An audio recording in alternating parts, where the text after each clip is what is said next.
سران سازمان همکاری‌های شانگهای در 19مین نشست این سازمان در پایتخت قرقیزستان گرد آمدند. صلح افغانستان بخش از سخنرانی‌ها را در این نشست می‌سازد.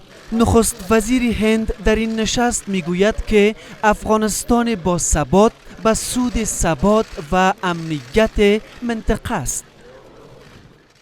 هدف ما پشتیبانی از تلاش‌های حکومت افغانستان در یک روند صلح رهبری شده، اداره شده از سوی افغانان و صلحی است که مالکیت آن را افغانان داشته باشند و کشورهای پشتیبان هراس افغان باید حسابده قرار بگیرند. عمران خان نخست وزیر پاکستان نیز از گفتگوهای پشتیبانی می کند که بر رهبری و مالکیت افغانستان باشند. ما از روند صلح به رهبری و مالکیت افغانستان به گونه‌ای کامل پشتیبانی می‌کنیم.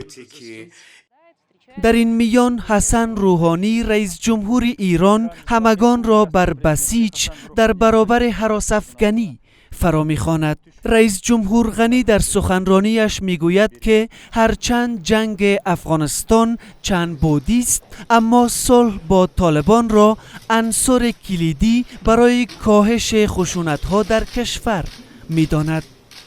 ما تعهد امریکا را برای رسیدن به یک راه حل سیاسی معتبر می‌دانیم و در به میان آوردن اجماع جهانی مورد نیاز درباره صلح هماهنگی داریم، اما به اجماع منطقه‌ای و نیز رسیدگی به وابستگی‌های طالبان و پشتیبانیشان پیشرفت‌ها درباره صلح زمان گیر خواهد بود.